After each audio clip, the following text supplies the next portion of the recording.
Welcome, ladies and gentlemen, to this analysis, and thank you very much for your support. So, I want us to look at Nairobi politics because I think one Mike Sonko is trying to fix Nairobi politics.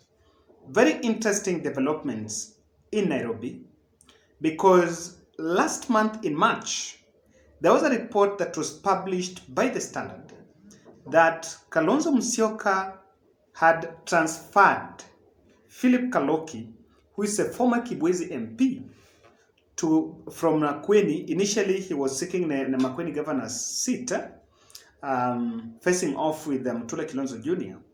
But he decided to reduce, or rather to withdraw Philip Kaloki from Makueni to come and deputize Richard Ngatia in Nairobi. So what is happening is here, what I don't understand, and that is the puzzle here, is Stephen Kalonzo Musyoka has already endorsed Richard Ngatia's running mate, while Jubilee Party are still finding a way to reach a consensus between Richard Ngatia, Agnes Kagure, and Anne Kananu, who exactly is going to fly the Jubilee ticket.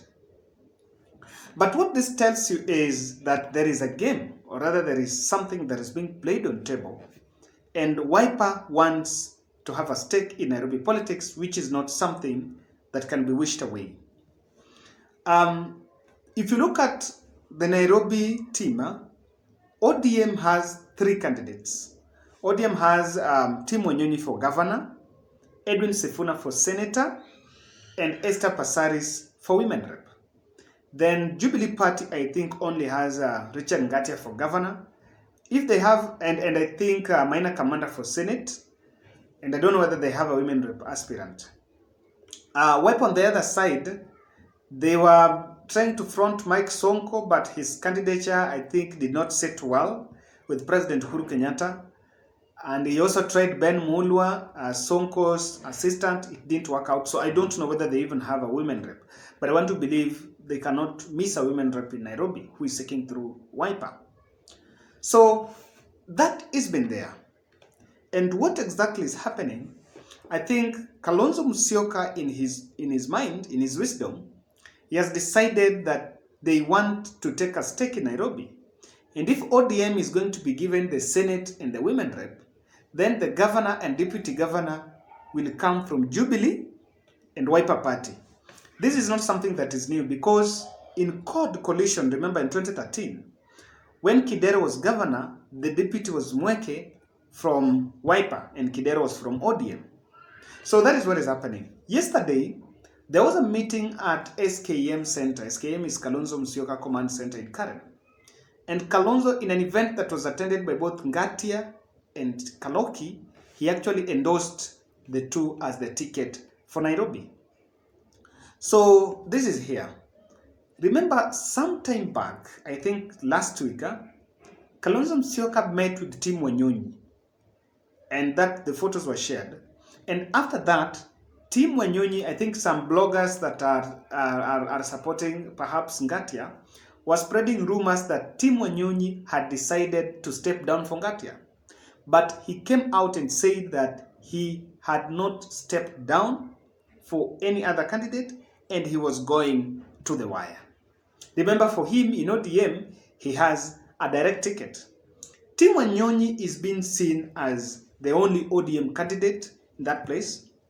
But of course, there is also Johnson Sakaja on the other side. So the Nairobi seat is very critical for both Kenya Kwanza and Azimio la Umoja.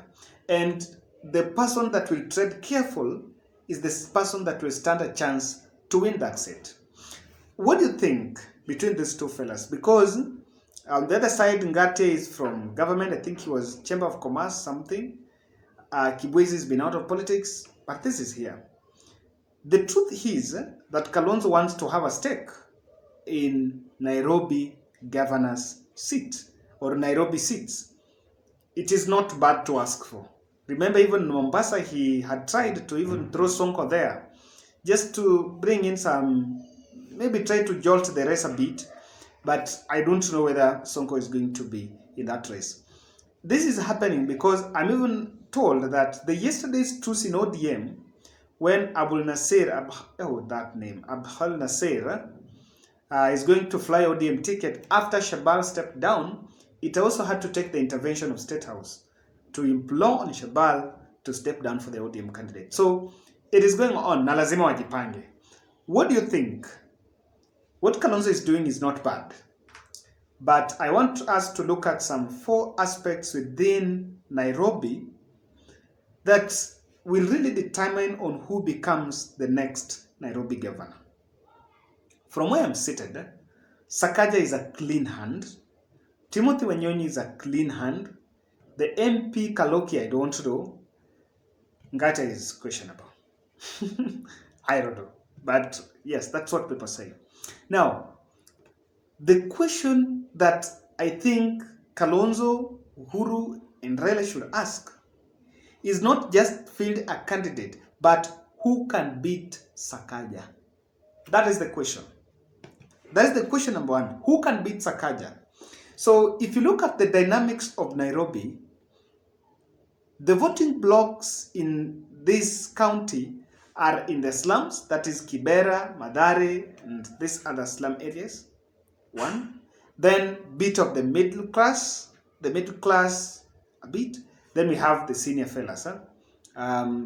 This team, the current team, then the Karen and the Runda team, they rarely vote. In fact, if they vote, they are very few. So, who can marshal the slum votes against Sakaja? Because you cannot underestimate the fact that Sakaja is a grounded politician.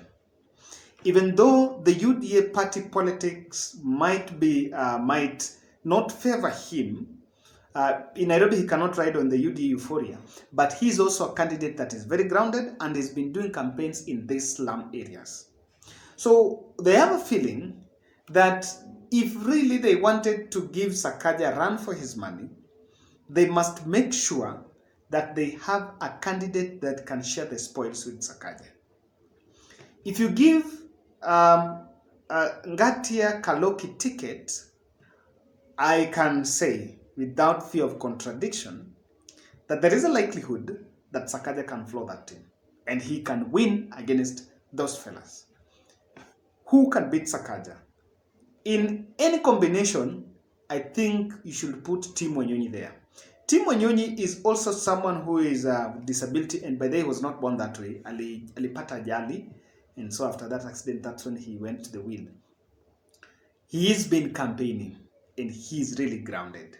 I think you should put him somewhere. I don't know, but that's my position. Number 2, if you want to win the Nairobi County seat, you need the full support of ODM. You need ODM in Nairobi. You cannot lie that. So if you have Jubilee and you have Wiper without full support of ODM, because if ODM doesn't have a candidate, I can surely tell you that Azimio la Umoja will only have 2 or 3 days to campaign in Nairobi within the 3 months.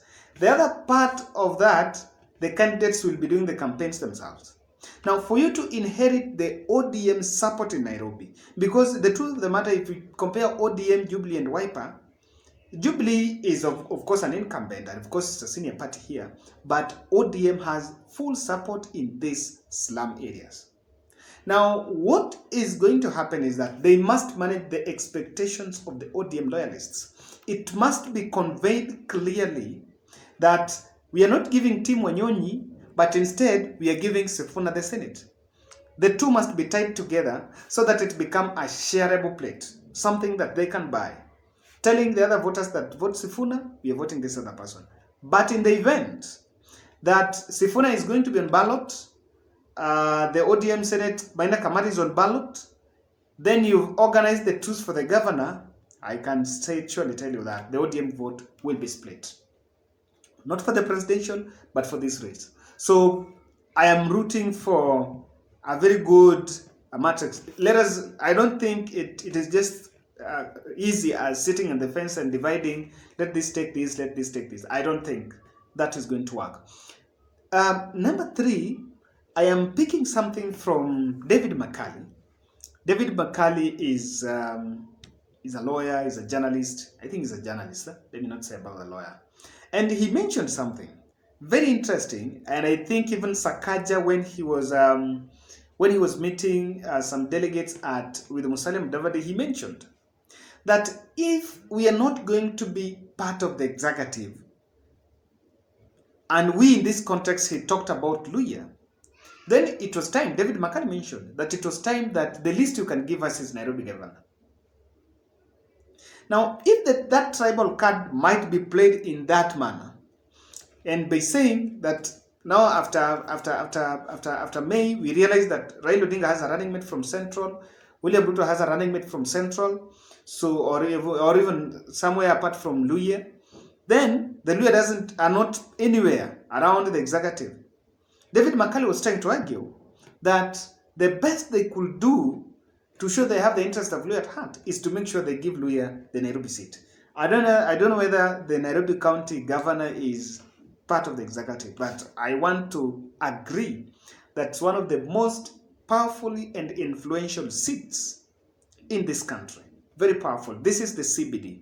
And if this argument is gonna get the light of the day, then I can surely tell you that Sakaja is standing a prime chance to even floor these other candidates. Now, let's also feel that the popularity of the candidates must be considered. I watched Ngatia launching his gubernatorial bid, and I think he decided to launch somewhere Uko sides Kangemi, that area, and that is Tim Wanyonyi's bedroom. In fact, that I looked at that and I was like, this was very strategic, because sometimes you need to try out. And what he was simply doing, he was just trying to reach out to people who he actually believes support Tim Wanyonyi. Now, what is happening is this, Tim Wanyonyi has been campaigning and is very popular. I know that this is least considered, because people try to, when it comes to the voting, people try to turn to the tribal mode, and it doesn't really work. But I think the popularity of the candidates should be considered.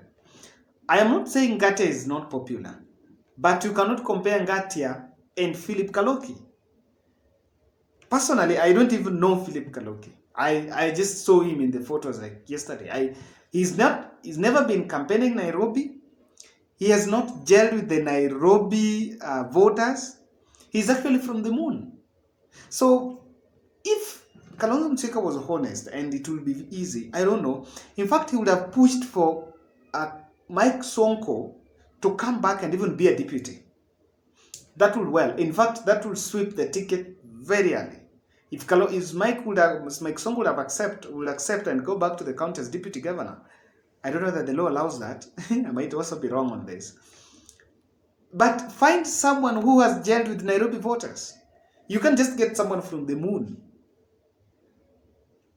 I think instead of even taking that gentleman Kaloki, you would rather go and convince Mweke to leave. You would have gone and convinced Mweke to drop UDA, join Wiper, and Mweke to come over as a deputy governor. Mweke has been in Nairobi politics for some 5 years. It will be interesting, but bringing someone from the moon is actually setting a stage for failure. And I can tell you, the sibling rivalry within Azimio la Umoja must be managed. If it is not managed, then there are very highly contested seats that they are likely to lose. One of them is Nairobi, and the other one is Mombasa. And Mombasa, I know Kalonzo is really putting a bait. He's saying, because Wiper has a candidate known as Ali Mbogo, if they cannot sort Nairobi, they will even allow Ali Mbogo to go to the ballot with the ODM candidate. And if they divide votes, Hassan Omar shall gonna take the seat very early in the morning. So it is a bit of interesting, and I want to believe that I think the people that are trying to fix Nairobi politics, they're not considering very critical issues in terms of the winning arithmetic. Ladies and gentlemen, that's my analysis. I did this analysis with my phone. Yeah, my camera again has another breakdown, but of course, work in progress. Asanteni sana. Let's meet in the next.